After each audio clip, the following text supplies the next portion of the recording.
حضور کی قربت کا ذریعہ بھی درود ہے۔ کون سا مومن ہوگا جس کو حضور کے دیدار کا شوق نہیں ہے؟ کثرت درود کی برکت یہ ہے کہ حضور کا دیدار نصیب ہوتا ہے۔ حضور کا دیدار نصیب ہو جائے تو بتاؤ اور کیا چاہیے؟ اللہ اکبر۔ فرمایا جو میرے اوپر ایک مرتبہ درود بھیجتا ہے اللہ اس پر 10 رحمتوں کا نزول فرماتا ہے۔ اور ایک حدیث میں آیا جو ایک مرتبہ میرے اوپر درود بھیجتا ہے اللہ اس کے 10 گناہ معاف کرتا ہے، 10 درجے بلند کرتا ہے اور 10 رحمتوں کا نزول فرماتا ہے۔ تو درود پڑھا حضور پہ کام اپنا بن رہا ہے۔ تو درود پڑھنے سے انسان کا باطن سنورتا ہے، اندر پاکیزگی نصیب ہوتی ہے، گناہ دھلتے ہیں، عیب دھلتے ہیں، پریشانیاں ختم ہوتی ہیں، مصیبتیں، آلام، مصائب، دکھ، ٹینشن، پریشانی جو کچھ بھی ہے یہ ختم ہوتا ہے۔ اور درود پرسکون بنا دیتا ہے انسان کو۔ راحت بخش ہے وظیفہ، سرور انگیز ہے یہ وظیفہ، نور بیز ہے یہ وظیفہ، ماحول میں شگفتگی پیدا کر دیتا ہے۔ اگر درود شریف پڑھو گے تو تمہاری بہت ساری پریشانیاں ختم ہو جائیں گی، تمہارے دکھوں کا مداوع ہوگا، تم ریلیکس ہو جاؤ گے درود پڑھنے۔ یہ درود شریف کی برکات ہیں۔ ایک مرتبہ درود پڑھنے سے 10 رحمتیں نازل ہوتی ہیں، اور جو بار بار حضور پہ درود پڑھتا ہے تو بتاؤ کہ کتنا بڑا ذخیرہ رحمتوں کا اس کے اطراف میں پھیل گیا۔ تو اس لیے کثرت کے ساتھ درود پڑھنا چاہیے۔ حضور علیہ السلام نے یہ بھی ارشاد فرمایا کہ جو میرے اوپر درود پڑھتا ہے میرے اوپر لازم ہے کہ میں اس کی شفاعت کروں گا۔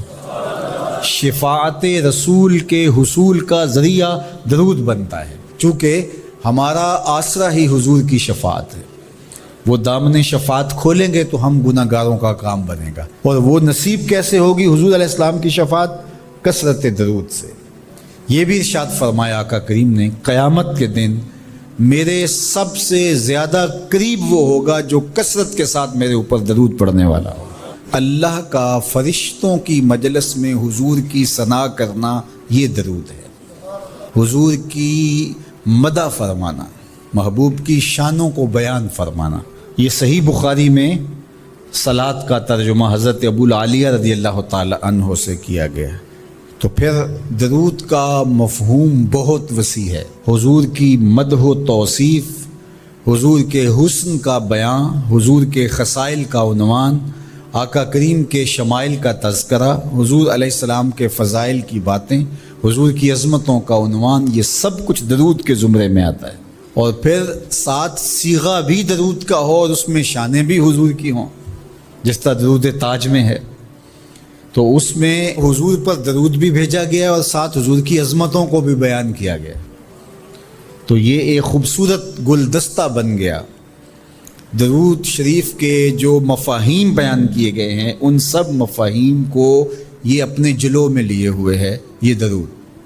تو کثرت کے ساتھ حضور علیہ السلام پر درود پڑھنے کی تلقین فرمائی گئی۔ حضرت ابی بن کعب رضی اللہ تعالیٰ عنہ فرماتے ہیں کہ آقا کریم نے ترغیب دی درود شریف پڑھنے کی، باقی امور اور عبادت، ذکر، فکر۔ تو میں نے عرض کی، ارشاد فرمائے کہ میں آپ پر کس مقدار میں درود پڑھوں، کتنا وقت، کتنا درود پڑھوں؟ تو آقا کریم نے فرمایا ما شئت، جتنا تم چاہو۔ فرماتے ہیں میں نے کہا میں 1/4 حصہ درود پڑھوں گا، باقی 3 حصے دیگر عبادات اور دیگر وظائف، اذکار بجا لاؤں گا۔ فرمایا جس طرح تم چاہو، جو تمہاری مرضی، لیکن اگر درود کی مقدار کو بڑھا دو تو تمہارے لیے بہتر ہوگا۔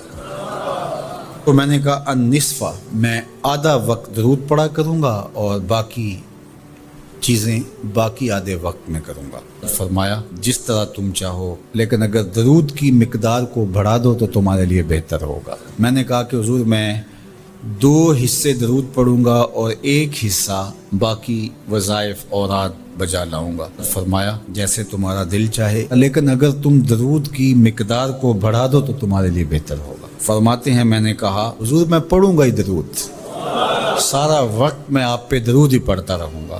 فرمایا پھر تمہارے سارے دکھ، تکلیف، اذیتیں، پریشانیاں، اس کے لیے یہ درود کفایت کرے گا اور تمہارے گناہوں کی مغفرت فرما دی جائے گی۔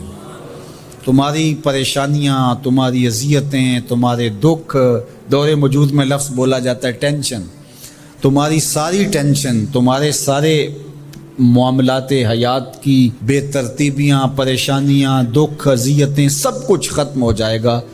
درود سب دردوں کا مداوع ہو جائے گا، سب دکھوں کا علاج ہو جائے گا، سب پریشانیوں کا حل ہوگا، سب مصیبتوں کا مداوع بن جائے گا، اور ساتھ ساتھ تمہارے گناہ بھی بخش دیے جائیں گے۔ تو درود جتنی کثرت کے ساتھ پڑھا جائے اللہ کی اتنی ہی رحمتیں نازل ہوتی ہیں۔ تو باقی وظیفے، باقی اوراد وہ بھی فضل و شرف والے ہیں، لیکن حضور نے فرمایا کہ پھر تمہارے لیے ایک درود ہی کافی ہو جائے گا۔